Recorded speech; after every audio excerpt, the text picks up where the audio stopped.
నమస్కారం.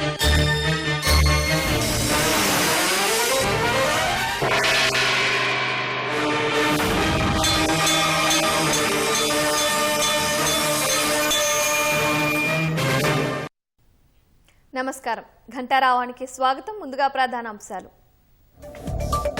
బీఆర్ఎస్ పాలనలో పాలమూరుకు తీరని అన్యాయం అన్న సీఎం. 10 ఏళ్ల పాటు ఒక్క ప్రాజెక్టు సాధించలేదని మండిపాటు.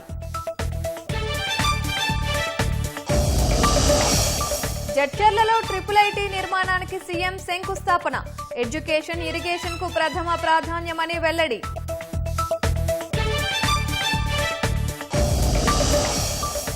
మున్సిపల్ ఎన్నికల ప్రక్రియలో ముందడుగు. మేయరు, మున్సిపల్ చైర్పర్సన్ల రిజర్వేషన్లు ఖరారు.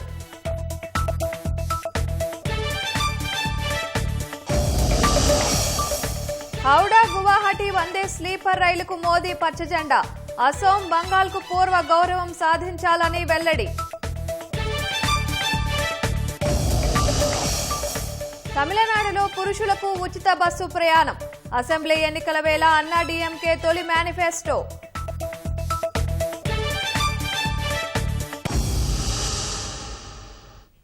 ముఖ్యమంత్రి రేవంత్ రెడ్డి ఇవాళ మహబూబ్ నగర్ జిల్లాలో 1,464 కోట్ల విలువైన అభివృద్ధి పనులకు శ్రీకారం చుట్టారు.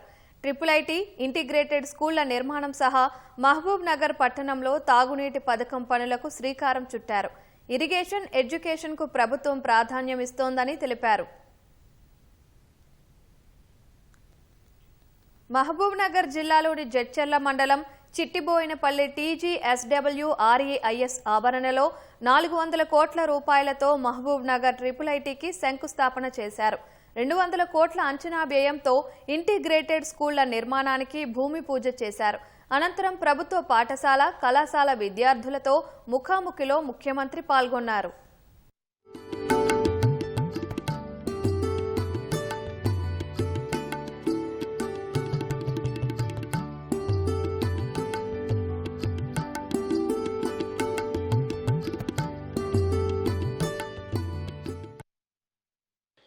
మా ప్రభుత్వం ఇవ్వగలిగింది విద్యనే. విద్య ఒక్కటే మీ జీవితాలను మారుస్తుంది. విద్య ఒక్కటే మీ తల్లిదండ్రులను ఆత్మగౌరవంతో తలెత్తుకునే విధంగా ఈ సమాజంలో నిలబెడుతుంది. దేశంలో ఏ మూలకెళ్ళినా తెలంగాణ వాళ్ళు, పాలమూరు వాళ్ళు IASలు, IPSలు ఇతర రాష్ట్రాలలో కూడా ఉండాలి. ఈ రాష్ట్రమే కాదు, ఏ రాష్ట్రంతో కేంద్ర ప్రభుత్వంలో మనం నిధులు రాబట్టుకోవాలంటే కూడా మన వాళ్ళు ఎవరైనా IAS, IPSలు ఉంటే మనకు అత్యధికంగా నిధులు వస్తాయి. తప్పకుండా మీ అందరికీ ఉజ్వల భవిష్యత్తు ఉంటుంది. సంవత్సరం తిరిగే లోపల ఇక IIIT బిల్డింగ్ కట్టి ఒక మంచి క్యాంపస్ క్రియేట్ చేసి చదువుకోవడానికి ఒక మంచి వాతావరణాన్ని ఏర్పాటు చేయడం జరుగుతుంది. అక్కడి నుంచి మహబూబ్ నగర్ పట్టణంలోని MVS డిగ్రీ కళాశాల ఆవరణలో జిల్లాలోని మున్సిపాలిటీలకు సంబంధించి పలు అభివృద్ధి పనులకు సీఎం శంకుస్థాపన చేశారు. మహబూబ్ నగర్ పట్టణాన్ని ఏళ్లుగా వేధిస్తున్న తాగునీటి సమస్యకు శాశ్వత పరిష్కారం కోసం 200 కోట్ల రూపాయలతో తాగునీటి పథకం, 603 కోట్లతో అండర్ గ్రౌండ్ డ్రైనేజీ వ్యవస్థ, 20 కోట్ల అంచనా వ్యయంతో MVS డిగ్రీ కళాశాల భవనం, 20 కోట్ల అంచనా వ్యయంతో పాలమూరు యూనివర్సిటీలో ST విద్యార్థులకు హాస్టల్ సీఎం శంకుస్థాపన చేశారు. మొత్తం 1,464 కోట్ల పనులకు ఇవాళ శ్రీకారం చుట్టారు.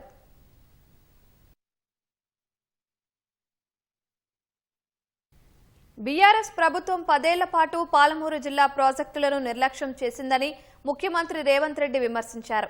కేసీఆర్ 10 ఏళ్ల పాటు ఈ జిల్లాకు ఒక్క ప్రాజెక్టు సాధించలేదని దుయ్యబట్టారు. మహబూబ్ నగర్ జిల్లాలో పర్యటించిన సీఎం పలు అభివృద్ధి కార్యక్రమాలకు శంకుస్థాపనలు, ప్రారంభోత్సవాలు చేశారు. గత ప్రభుత్వం 10 ఏళ్ల పాటు రాష్ట్రాన్ని వెనుకబాటుకు గురిచేసిందని మండిపడ్డారు. ఈనాడు పదే ప్రతిపక్షంలో ఉన్నవాళ్ళు ఈరోజు మాట్లాడుతున్నారు, మేమున్నప్పుడు గొప్ప గొప్ప విజయాలు సాధించినము, మీరు వచ్చిన తర్వాత ఈరోజు అన్ని పనులు ఆగిపోయినాయి అని. నేను ఈ వేదిక మీద నుంచి అడగదలుచుకున్నా, ఈనాడు ఈ జిల్లాలో ప్రధానంగా నిర్మిస్తున్న ప్రాజెక్టులు, ప్రారంభమైన ప్రాజెక్టులు ఏ ఒక్కటైనా గతంలో 10 సంవత్సరాలు పరిపాలన కొనసాగించిన ఆనాటి తెలంగాణ రాష్ట్ర మొట్టమొదటి ముఖ్యమంత్రి గారు ఒక్క కొత్త ప్రాజెక్ట్ అయినా పాలమూరు జిల్లాకు మంజూరు చేసిండా అని నేను సూటిగా సవాలు విసురుతున్నా. ఆనాటి ముఖ్యమంత్రి నేను సవాల్ చేయదలుచుకున్నా, మీరు అనుమతులు ఇచ్చిన ప్రాజెక్టు కానీ మీరు మంజూరు చేసిన ప్రాజెక్టు ఈ జిల్లాలో ఒక్కటైనా ఉందా మీరు చూపించండి. సంగారెడ్డిలో మరోసారి ఎమ్మెల్యేగా పోటీ చేయనని కాంగ్రెస్ సీనియర్ నేత జగ్గారెడ్డి ప్రకటించారు. సంగారెడ్డిలో ఓటమిని జీవితంలో మర్చిపోలేనిదని వ్యాఖ్యానించారు. సంగారెడ్డిలో ఇళ్ల జాగా లేని పేదలతో టీజీఐఐసీ చైర్పర్సన్ నిర్మలా జగ్గారెడ్డితో పాటు మాజీ ఎమ్మెల్యే జగ్గారెడ్డి సమావేశమయ్యారు. అక్కడ జగ్గారెడ్డి కీలక వ్యాఖ్యలు చేశారు. సంగారెడ్డిలో రాహుల్ గాంధీ ప్రచారం చేసినా ఓడించారంటూ తీవ్ర ఆవేదనకు గురయ్యారు. ఓటమికి కారణం పేదలు కాదు, ఇక్కడి మేధావులు, పెద్దలు అంటూ ఆగ్రహం వ్యక్తం చేశారు. రాష్ట్రంలో ఎక్కడైనా ప్రచారం చేస్తా కానీ సంగారెడ్డిలో ప్రచారం చేయనంటూ జగ్గారెడ్డి వ్యాఖ్యలు చేయడం ప్రాధాన్యతను సంతరించుకుంది.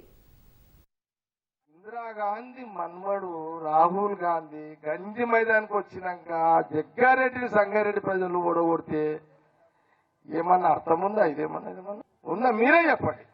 నేను ఆయన ఇన్సల్ట్ చేసిందనే ఫీల్ అయిపోయినా. నేను ఇంకా షాక్ లో ఉన్నా. అందుకే ఇక సంగారెడ్డిలో జీవితంలో ఎమ్మెల్యేగా పోటీ చేయొద్దని డిసైడ్ చేసుకున్నా. ఎంత పెద్ద అవమానం! ఏం ఆలోచన చేసిర్రు? మేధావులు ఎక్కడ పోయారు? చదువుకున్న వాళ్ళు ఎక్కడ పోయారు? ఈమెకు చెప్పిన నువ్వు నిలబడతాంటే నిలబడు, నీ గురించి కూడా నేను ఓటేయమని చెప్పి అడగని చెప్పిన ఈమె. సికింద్రాబాద్ చారిత్రక వారసత్వాన్ని కాపాడాలని, ఈ ప్రాంతాన్ని ప్రత్యేక మున్సిపల్ కార్పొరేషన్గా ప్రకటించాలని డిమాండ్ చేస్తూ బీఆర్ఎస్ తలపెట్టిన శాంతి ర్యాలీ స్వల్ప ఉద్రిక్తతకు దారితీసింది. సికింద్రాబాద్ కార్పొరేషన్ ఏర్పాటు కోసం శాంతి ర్యాలీలో పాల్గొనేందుకు నల్ల బ్యాడ్జీలతో తరలివచ్చిన బీఆర్ఎస్ కార్యకర్తలను, నేతలను పోలీసులు అదుపులోకి తీసుకున్నారు. రైల్వే స్టేషన్ సమీపంలోని ఆల్ఫా హోటల్లోకి వెళ్లి అక్కడ ఉన్న పార్టీ శ్రేణులను పోలీస్ వ్యాన్లలో తరలించారు. ఈ క్రమంలో పోలీసులకు, బీఆర్ఎస్ కార్యకర్తలకు మధ్య వాగ్వాదం చోటు చేసుకుంది. ప్రజాస్వామ్యబద్ధంగా నిరసన తెలిపే హక్కును ప్రభుత్వం కాలరాస్తోందని బీఆర్ఎస్ నేతలు ఆగ్రహం వ్యక్తం చేశారు. అటు తెలంగాణ భవన్ నుంచి బయటకు వెళ్లేందుకు యత్నించిన కేటీఆర్ సహా పలువురు నేతలను పోలీసులు అడ్డుకున్నారు. ఈ క్రమంలో మాజీ మంత్రి తలసాని శ్రీనివాస్ యాదవ్కు పోలీసులకు మధ్య వాగ్వాదం జరిగింది. శాంతియుతంగా ర్యాలీ చేస్తామని చెప్పినా ఎందుకు అడ్డుకుంటున్నారని పోలీసులపై తలసాని మండిపడ్డారు. కోర్టు నుంచి అనుమతి తీసుకుని న్యాయపరంగా మళ్లీ ర్యాలీ నిర్వహిస్తామని తలసాని శ్రీనివాస్ యాదవ్ వెల్లడించాడు. జోడెద్దులు లాంటి సికింద్రాబాద్, హైదరాబాద్ నగరాలను విడదీస్తే తెలంగాణ ఉద్యమం తరహాలో మరో ఉద్యమం చేస్తామని బీఆర్ఎస్ కార్యనిర్వాహక అధ్యక్షుడు కేటీఆర్ హెచ్చరించారు. హైదరాబాద్ అనేది ఒక హైదరాబాద్ ప్రజలకు సంబంధించి కాదు, తెలంగాణ ప్రజలందరికీ గర్వకారణమైన ఒక ఐడెంటిటీ హైదరాబాద్, సికింద్రాబాద్. అట్లాంటిది ఇవాళ ఈ తుగ్లక్ ముఖ్యమంత్రి ఆయన తీసుకున్న ఒక నిర్ణయం వల్ల సికింద్రాబాద్ కు ఒక ఐడెంటిటీ అనేది లేకుండా, ఒక అస్తిత్వం అనేది లేకుండా సికింద్రాబాద్ ని శాశ్వతంగా చరిత్ర పుటలకి మరి పరిమితం చేసే విధంగా ఈ ముఖ్యమంత్రి, ఈ ప్రభుత్వం తీసుకున్న ఒక నిర్ణయాన్ని వ్యతిరేకిస్తూ సికింద్రాబాద్ లోని అన్ని వర్గాల ప్రజలు ఒకటై మరి ఇక్కడ పుట్టిన బిడ్డలుగా మరి మీరు కదా కాపాడాలి, ఈ ప్రభుత్వం తుగ్లక్ పనులు చేస్తుంటే మీరేం చెయ్యరా అని వారు మీటింగ్లు పెట్టి పిలిస్తే మేము మా పార్టీగా పోయి చెప్పినాము. ఈ జంట నగరాలు జోడెద్దులు, ఈ జంట నగరాలకు స్పెషల్ ఐడెంటిటీ ఉన్నది. లష్కర్ అంటారు, పట్నం అంటారు. ఇట్లాంటి అస్తిత్వాన్ని దెబ్బతీయకండి, అనవసరంగా తుగ్లక్ పనులు చేయకండి. మీకు అధికారం ఇచ్చింది 6 గ్యారంటీలు అమలు చేయమని, మీకు అధికారం ఇచ్చింది 420 హామీలు ఏవైతే మీరు చెప్పారో అమలు చేయమని. ఇది మా అస్తిత్వం, మా ఆత్మగౌరవం అనేది 220 సంవత్సరాల చరిత్ర. మా తల్లిదండ్రుల పేరే మారుస్తామనే విధంగా ప్రవర్తిస్తే ప్రజాస్వామ్యంలో నిరసన చెప్పేటువంటి హక్కు అందరికీ ఉంటుంది. మీరు రాత్రి 10 గంటల 40 నిమిషాలకు మీరు రిజెక్షన్ అని చెప్పి మేము అప్లై చేసింది 5 రోజుల కింద. ఒకవేళ మీరు నిన్ననో మొన్ననో రిజెక్షన్ చేస్తే మేము కోర్టు ద్వారా పర్మిషన్ తీసుకుంటుంటే, మీరు చూస్తే ఒక కర్ఫ్యూని తలపించే విధంగా కొన్ని వేలాది మంది పోలీసులు పెట్టి ఎక్కడదక్కడ అరెస్టుల పర్వం కొనసాగించడం అనేది దుర్మార్గమైనటువంటి చర్య. దీన్ని తీవ్రంగా ఖండించడమే కాకుండా మళ్ళా ఫస్ట్ వీక్ లో కోర్టుకు పోతాం, న్యాయపరంగా పర్మిషన్ తీసుకొని మళ్ళా ర్యాలీ కంటిన్యూ చేస్తామని చెప్పి నేను ఈ సందర్భంగా తెలియజేస్తా ఉన్నాను. వరుస ఎన్నికల్లో ఓటమితో భారాస కార్యనిర్వాహక అధ్యక్షుడు కేటీఆర్ మతి భ్రమించి మాట్లాడుతున్నారని ప్రభుత్వ విప్ ఆది శ్రీనివాస్ విమర్శించారు. ముఖ్యమంత్రి రేవంత్ రెడ్డి 2 ఏళ్ల ఇందిరమ్మ పాలనపై కేటీఆర్ విషం చిమ్ముతున్నారని మండిపడ్డారు. రాష్ట్రంలో 65% సర్పంచులు కాంగ్రెస్ అభ్యర్థులు గెలిస్తే సన్మానాల పేరిట కేటీఆర్ ఊరేగుతున్నారని ఆది శ్రీనివాస్ ధ్వజమెత్తారు.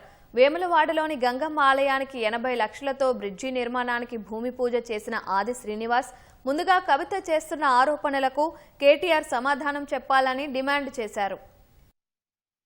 తుగ్లక్ పాలన అనేది ఎప్పుడు జరిగింది అంటే మీ 10 ఏళ్లలో చెప్పి ప్రజలు అంటున్నారు. ఈ తుగ్లక్ పాలన జరిపింది మీ పాలన అని చెప్పని మీ కుటుంబం నుంచి ఆరోపణలకు సమాధానం చెప్పలేక అవినీతి అక్రమాలు, నాణ్యత లేని కట్టడాలు, వేల కోట్లకు పరిమితం, కేవలం మీ కుటుంబాలే బంగారం అయితే కాదు, తెలంగాణ బంగారం అయినప్పుడుగా తెలంగాణ అభివృద్ధి చెందిందని చెప్పని సొంత చెల్లి కవిత అంటే ఎందుకు సమాధానం చెప్తున్నారు అంటున్నా.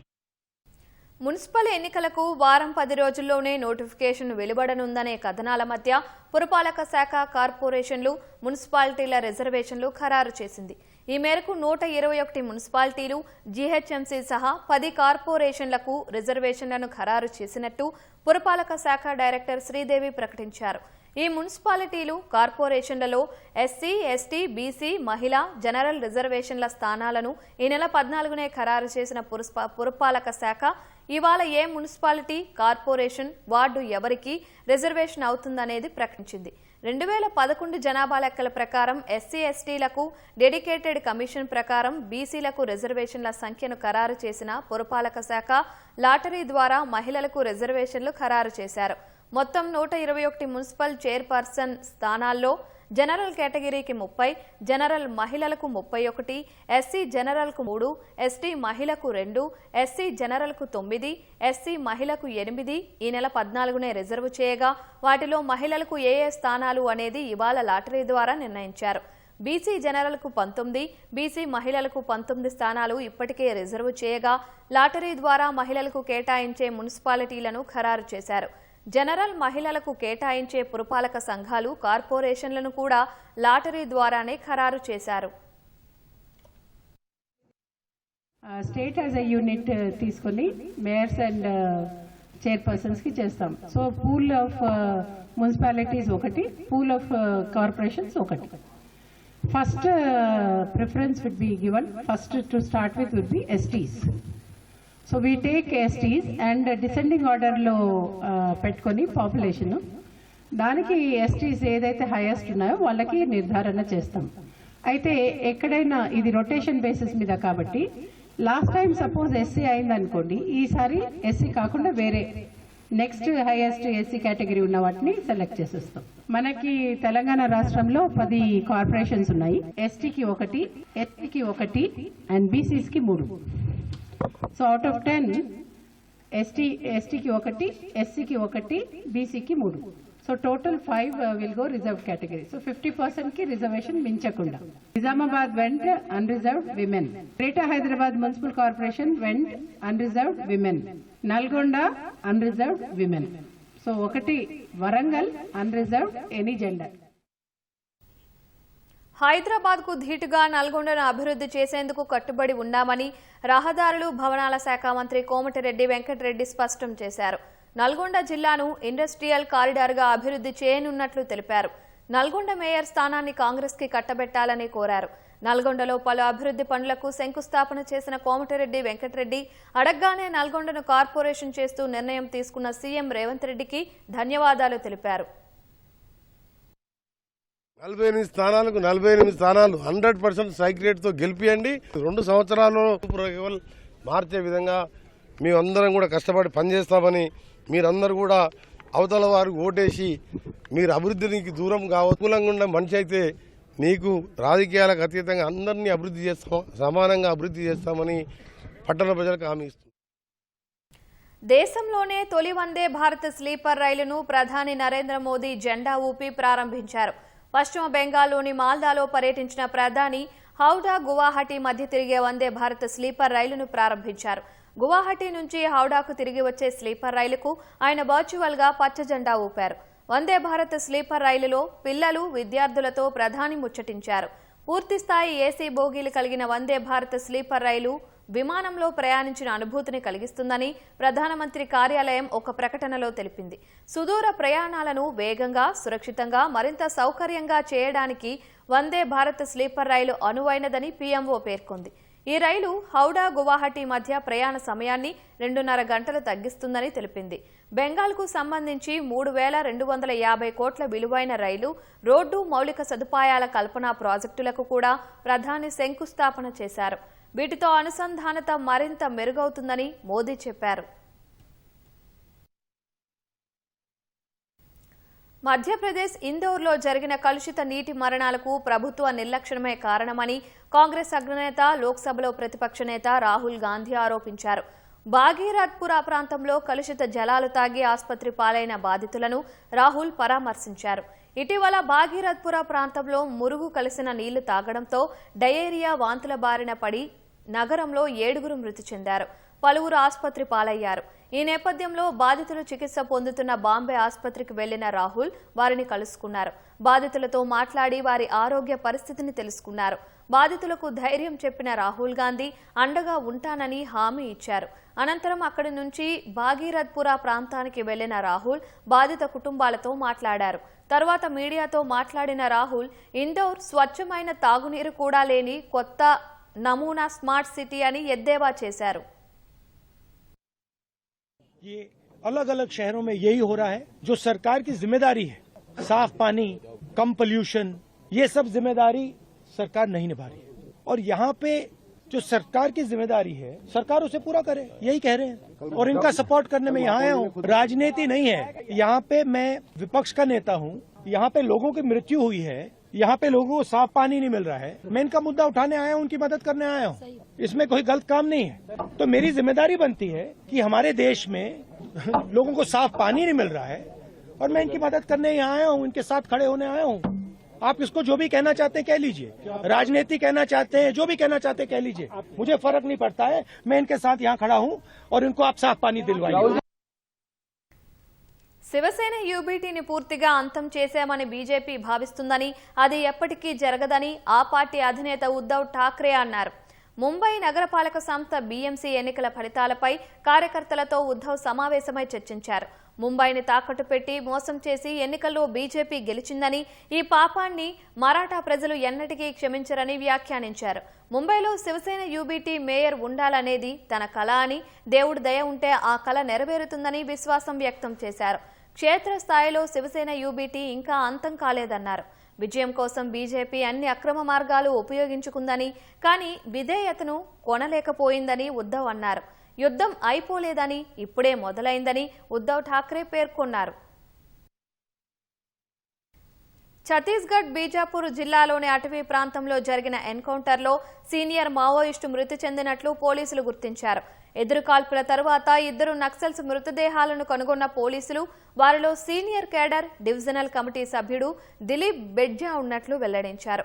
బీజాపూర్ జిల్లా వాయవ్య ప్రాంతంలోని అడవుల్లో బెడ్జా నక్కి ఉన్నట్లు నిఘా వర్గాలకు సమాచారం అందడంతో భద్రతా బలగాలు యాంటీ నక్సల్ ఆపరేషన్ చేపట్టాయి.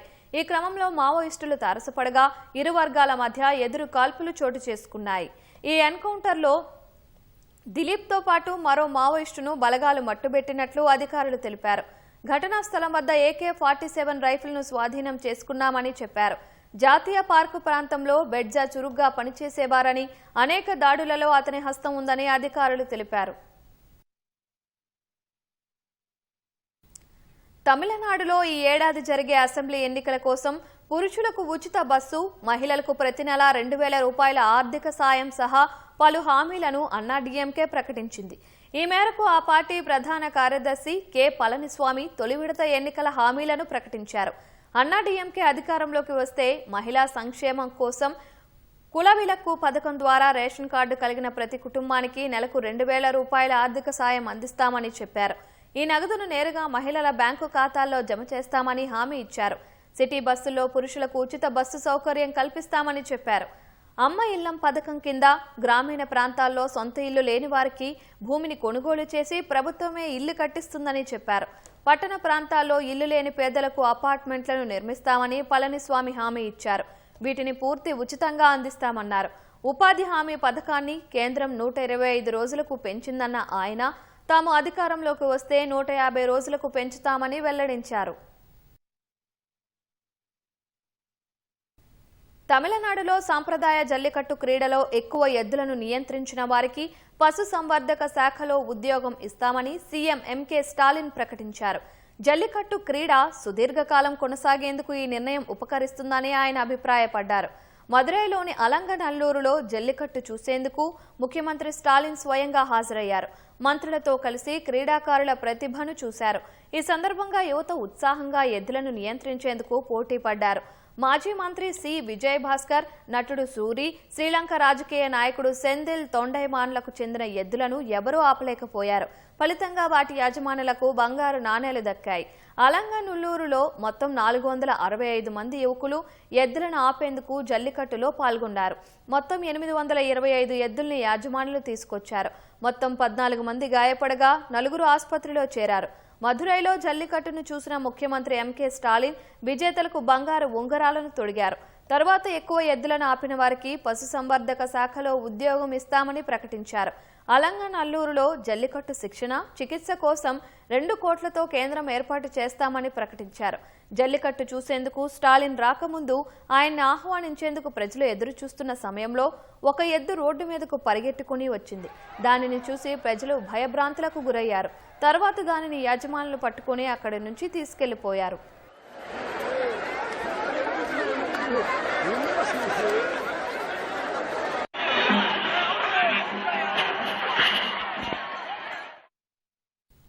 భారత గడ్డపై సిపిఐ ఆవిర్భవించి 100 ఏళ్లు పూర్తి చేసుకున్న సందర్భంగా ఖమ్మం జిల్లా కేంద్రంలో భారీ బహిరంగ సభ నిర్వహిస్తోంది. దాదాపు 5 లక్షల మందితో ఈ సభ నిర్వహిస్తున్నట్లు సిపిఐ రాష్ట్ర నాయకత్వం తెలిపింది. ఈ సభ వేదికగా కమ్యూనిస్టుల సత్తా ఏంటో చూపిస్తామని సిపిఐ రాష్ట్ర కార్యదర్శి ఎమ్మెల్యే కూనంనేని సాంబశివరావు తెలిపారు. ఈ సభకు దేశంలోని కమ్యూనిస్టుల అగ్రనేతలతో పాటు చైనా, క్యూబా, వియత్నాం, వెనిజువెలా లాంటి దేశాల నుంచి ప్రతినిధులు రాబోతున్నట్లు చెప్పారు. సభా వేదిక నుంచి మరింత సమాచారం మా ప్రతినిధి జ్యోతి కిరణ్ అందిస్తారు. భారత గడ్డపై కమ్యూనిస్టు పార్టీ ఆవిర్భవించి 100 ఏళ్లు పూర్తి చేసుకుని 101వ వసంతంలోకి అడుగుపెట్టింది. ఈ సందర్భంగా పోరాటాల కిల్లా ఖమ్మం గుమ్మంలో భారీ బహిరంగ సభను నిర్వహిస్తుంది. భారీ బహిరంగ సభ నుంచి అన్ని ఏర్పాట్లు కూడా చకచకా జరిగిపోతున్నాయి. మనం విజువల్స్లో చూడొచ్చు. భారీ బహిరంగ సభకు 5 లక్షల మందిని తరలించే అవకాశం ఉన్న నేపథ్యంలో పెద్ద ఎత్తున జన సమీకరణ కూడా ప్లాన్ చేసిన భారత కమ్యూనిస్టు పార్టీ ఈ రోజు చూసుకున్నట్లయితే ఏర్పాట్లకు సంబంధించి అన్ని రకాల ఎలాంటి సిపిఐ శ్రేణులు ఎలాంటి ఇబ్బందులు తలెత్తకుండా ఉండేందుకు అన్ని రకాల ఏర్పాట్లను చేస్తున్నారు. అందరూ బహిరంగ సభను వీక్షించే విధంగా కుర్చీలను కూడా ఏర్పాటు చేస్తూ ఉన్నారు. అంతేకాకుండా ఎల్ఈడి స్క్రీన్లతో పాటు ఒకవేళ చీకటి పడితే ఇబ్బంది తలెత్తకుండా ఉండేందుకు లైటింగ్ కూడా ఏర్పాటు చేస్తున్నారు. రేపు మధ్యాహ్నం 2 గంటలకు సాంస్కృతిక కార్యక్రమాలతో బహిరంగ సభ ప్రారంభం కానుంది. తర్వాత 3 గంటలకు వక్తల ప్రసంగాలు ప్రారంభం కానున్నాయి. 100 ఏళ్లలో సిపిఐ చేసిన పోరాటాలు ఏదైతే ప్రజల పక్షాన తాడిత పీడిత ప్రజల పక్షాన సిపిఐ పోరాటం చేసిన అంశాలను కూడా ఈ దిశగా చెప్పే అవకాశం ఉంది. అంతేకాకుండా భవిష్యత్తులో సిపిఐ చేసే పోరాటాలపైన కూడా ఈ సభా వేదికగా చెప్పే అవకాశం ఉంది. అయితే కమ్యూనిస్టు పార్టీలు ఏకం కావాలని చెప్తున్నటువంటి దానిపైన కూడా పెద్ద ఎత్తున దీని దిశగా పిలుపునిచ్చే అవకాశం అయితే కనిపిస్తుంది. మొత్తంగా ఈ బహిరంగ సభకు అటు దేశానికి సంబంధించిన కమ్యూనిస్టు నేతలతో పాటు అటు China, Cuba, Russia, Vietnam, Venezuela వంటి దేశాలకు సంబంధించిన ప్రజలు కూడా హాజరవుతున్నారైతే చెప్తున్నారు. అయితే రేపు బహిరంగ సభతో పాటు 21 వరకు ఖమ్మంలో జరిగే అన్ని కార్యక్రమంలో దేశ విదేశీ ప్రతినిధులు కూడా హాజరవుతారని కూడా చెప్తా ఉన్నారు. అంతేకాకుండా 20వ తేదీన సెమినార్ కూడా నిర్వహిస్తున్నట్లయితే చెప్పారు. ఈ సెమినార్కు ఉప ముఖ్యమంత్రి బట్టి విక్రమార్క కూడా హాజరయ్యే అవకాశం అయితే కనిపిస్తుంది. మొత్తంగానైతే సభకు సంబంధించినటువంటి అన్ని ఏర్పాట్లు అయితే పూర్తవుతున్నాయి. రేపు మధ్యాహ్నం 2 గంటలకు ఏదైతే ఒక 10,000 మంది రెడ్ డ్రెస్ సంబంధించినటువంటి వాలంటీర్ల కవాతు అయితే ప్రారంభమవుతుంది. ఆ కవాతు బహిరంగ సభా వేదికకు చేరుకుంటుంది. ఇక్కడ బహిరంగ సభ వేదికకు చేరుకున్న తర్వాత ఇక్కడ సభ అయితే ప్రారంభమవుతుంది. మొత్తంగానైతే సిపిఐ ఏదైతే ఈ ఖమ్మంలో జరుగుతున్నటువంటి ఈ బహిరంగ సభను ప్రతిష్టాత్మకంగా తీసుకుంది, పెద్ద ఎత్తున జన సమీకరణకు ప్లాన్ చేసింది. అటు రాష్ట్ర నలుమూలలతో పాటు ఉమ్మడి ఆంధ్రప్రదేశ్ నుంచి సంబంధించినటువంటి సిపిఐకి సంబంధించిన శ్రేణులు కూడా పెద్ద ఎత్తున తరలిచ్చే అవకాశం ఉన్న నేపథ్యంలో పోలీసులు కూడా కట్టుదిట్టమైన భద్రత ఏర్పాట్లు చేశారు. ఎందుకంటే అటు రాష్ట్ర ముఖ్యమంత్రితో పాటు దేశానికి సంబంధించినటువంటి కమ్యూనిస్టు దిగ్గజాలతో పాటు విదేశీయులు ఏదైతే చైనా, వియత్నాం, వెనుజులాకు సంబంధించినటువంటి ప్రతినిధులు కూడా హాజరవుతున్న నేపథ్యంలో కట్టుదిట్టమైన భద్రత ఏర్పాటు చేసి ఇప్పటికే సిపిఐ శ్రేణులతో సంబంధించితో పాటు పోలీసులు కూడా సమన్వయం చేసుకొని భద్రతాపరమైనటువంటి అంశాలపైన కూడా ఒక చర్చించేది అయితే మొత్తం అయితే ఒక ప్లాన్ అయితే చేసుకున్నారు. మొత్తంగా రేపు సిపిఐ ఏదైతే బహిరంగ సభ నిర్వహిస్తుందో దాంతోపాటు ఆ కవాతు కూడా ఖమ్మం పట్ట జిల్లా కేంద్రంలో మొత్తంగా అయితే ఎర్ర సముద్రాన్ని తలపించే విధంగా తమ కవాతు ఉంటుందని చెప్పి కూడా సిపిఐ చెప్తుంది. కెమెరా పర్సన్ సురేష్తో జ్యోతి కిరణ్, ఈటీవీ న్యూస్, ఖమ్మం. ఆందోళనలతో అట్టుడుకుతున్న ఇరాన్లో చిక్కుకున్న భారతీయుల తొలి బ్యాచ్ స్వదేశానికి తిరిగి వచ్చింది. తొలి విడతలో భాగంగా ఈ తెల్లవారుజామున పలువురు భారతీయులు ఢిల్లీకి చేరుకున్నారు. విమానాశ్రయంలో మీడియాతో మాట్లాడిన వారు ఇరాన్లో ఎక్కడ చూసినా ఆందోళనకారులే ఉన్నారని, ఇంటి నుంచి బయటకు వచ్చే పరిస్థితులే లేవని వెల్లడించారు. వీధుల్లో నిరసనకారుల మృతదేహాలు, ప్రజల హాహాకారాలతో పరిస్థితులు దారుణంగా ఉన్నాయన్నారు. ఇంటర్నెట్ సదుపాయం నిలిపివేయడంతో తమ పరిస్థితిని కుటుంబ సభ్యులకు వివరించే అవకాశం లేక తీవ్ర భయాందోళనకు గురయ్యామన్నారు. విదేశాంగ శాఖ అధికారులను సంప్రదించడానికి కూడా వీలు కాలేదన్నారు. తిరిగి భారత్కు వస్తామనుకోలేదని, ఇటువంటి క్లిష్ట సమయంలో తమను సురక్షితంగా స్వదేశానికి తీసుకొచ్చినందుకు కేంద్రానికి, ప్రధాని నరేంద్ర మోదీకి వారు కృతజ్ఞతలు తెలిపారు. ఇరాన్లో ప్రస్తుతం 10,000 మందికి పైగా భారతీయులు నివసిస్తున్నట్లు విదేశాంగ శాఖ అంచనా వేస్తోంది. స్వదేశానికి వచ్చేందుకు సిద్ధంగా ఉన్న వారిని సురక్షితంగా తీసుకురావడానికి చర్యలు తీసుకుంటోంది. భారత్ పాకిస్తాన్ యుద్ధాన్ని తానే ఆపానంటూ అమెరికా అధ్యక్షుడు డొనాల్డ్ ట్రంప్ మరోసారి గొప్పలకు పోయారు. ఫ్లోరిడాలో జరిగిన ఓ కార్యక్రమంలో మాట్లాడిన ట్రంప్ భారత్ పాక్ యుద్ధాన్ని ఆపడం ద్వారా లక్షలాది మంది ప్రజల ప్రాణాలను కాపాడానని చెప్పుకున్నారు. ఎవరూ గుర్తించినప్పటికీ ఇది తనకు ఒక గౌరవం అంటూ చెప్పుకున్నారు. ఏడాదిలోపే అమెరికా అనేక శాంతి ఒప్పందాలు కుదిర్చిందని చెప్పారు. ఇండో-పాక్ ఘర్షణలను ఆపడం ద్వారా దాదాపు 1 కోటి మంది ప్రజల ప్రాణాలను కాపాడినందుకు పాక్ ప్రధాని షహబాజ్ షరీఫ్ తనకు ఘనత ఇచ్చారని ట్రంప్ పేర్కొన్నారు. గాజాలో యుద్ధాన్ని ఆపి మధ్యప్రాచ్యంలో శాంతి నెలకొల్పానని వెల్లడించారు. గతేడాది మే నెలలో ఇరు దేశాలు కాల్పుల విరమణ ఒప్పందం చేసుకున్నప్పటి నుంచి ఇండో-పాక్ యుద్ధాన్ని తానే ఆపానంటూ ట్రంప్ చెప్పుకోవడం ఇది 80వ సారి.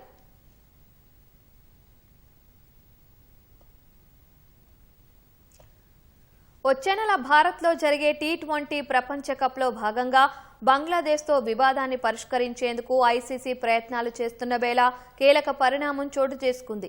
బంగ్లాదేశ్ పర్యటనకు బయలుదేరిన 2 ఐసీసీ అధికారుల బృందంలో భారత్కు చెందిన అధికారికి ఆ దేశం వీసా నిరాకరించినట్లు తెలుస్తోంది. ఈ నేపథ్యంలో ICC head of anti corruption and security అధికారి ఆండ్రూ ఎబ్గేవ్ ఒక్కరే శనివారం ఢాకాకు వెళ్లినట్లు సమాచారం. భారత అధికారికి వీసా నిరాకరణ విషయమై ఐసీసీ అధికారికంగా స్పందించలేదు. సమస్య పరిష్కారానికి ఐసీసీ చొరవ చూపుతుంటే బంగ్లాదేశ్ ఇలా ప్రవర్తించడంతో ఇంటర్నేషనల్ క్రికెట్ కౌన్సిల్ అసంతృప్తికి గురైనట్లు తెలుస్తోంది. కొన్ని వారాల్లోనే టీ20 వరల్డ్ కప్ ఆరంభం కానున్న నేపథ్యంలో ఐసీసీ బంగ్లాదేశ్ పర్యటన ప్రాధాన్యం సంతరించుకుంది. మరోవైపు ఇప్పటికిప్పుడు వేదికల మార్పు అసాధ్యం కాబట్టి షెడ్యూల్ ప్రకారమే మ్యాచ్లో ఆడేందుకు బంగ్లాదేశ్ను ఐసీసీ ఒప్పించే ప్రయత్నం చేయనున్నట్లు సమాచారం. బీసీబీ అధికారులతో నేరుగా సమావేశమైన తరువాత ఐసీసీ తుది నిర్ణయాన్ని అధికారికంగా ప్రకటించే అవకాశం ఉంది. భారత్, న్యూజిలాండ్ మధ్య నిర్ణయాత్మకమైన 3వ వన్డే రేపు జరగనుంది. 3 వన్డేల ఈ సిరీస్లో ఇరు జట్లు ఒక్కో మ్యాచ్ గెలవగా రేపు ఇందోర్లో గెలిచి సిరీస్ కైవసం చేసుకోవాలనే పట్టుదలతో ఇరు జట్లు వ్యూహాలకు పదును పెడుతున్నాయి. గత మ్యాచ్లో బౌలింగ్ వైఫల్యం, ఫీల్డింగ్ తప్పిదాలతో ఓటమి చవిచూసిన భారత్ రేపు ఎలాంటి వ్యూహంతో బరిలో దిగుతుందన్నది ఆసక్తికరంగా మారింది. ఈ సిరీస్లో పెద్దగా రాణించిన స్టార్ బ్యాటర్ రోహిత్ శర్మ చెలరేగాలని చూస్తున్నాడు. విరాట్ కోహ్లీ, శుభమన్ గిల్, శ్రేయస్ అయ్యర్, కేఎల్ రాహుల్ ఫామ్ కొనసాగిస్తే భారత్కు తిరుగుండదు. వరుసగా విఫలమవుతున్న సీనియర్ ఆటగాడు రవీంద్ర జడేజాకు మరో అవకాశం దక్కే సూచనలు ఉన్నాయి. ఈ మ్యాచ్ తర్వాత వన్డే ఫార్మాట్కు వీడ్కోలు ప్రకటించనున్నట్లు ప్రచారం జరుగుతున్న వేళ జడేజాపై అందరి దృష్టి నెలకొంది. బ్యాటింగ్కు అనుకూలమైన ఇందోర్ పిచ్పై బౌలింగ్ దళం ప్రదర్శనపైనే జట్టు విజయావకాశాలు ఆధారపడి ఉన్నాయి. ప్రసిద్ధి కృష్ణ స్థానంలో హర్షదీప్ సింగ్ జట్టులోకి రావచ్చు.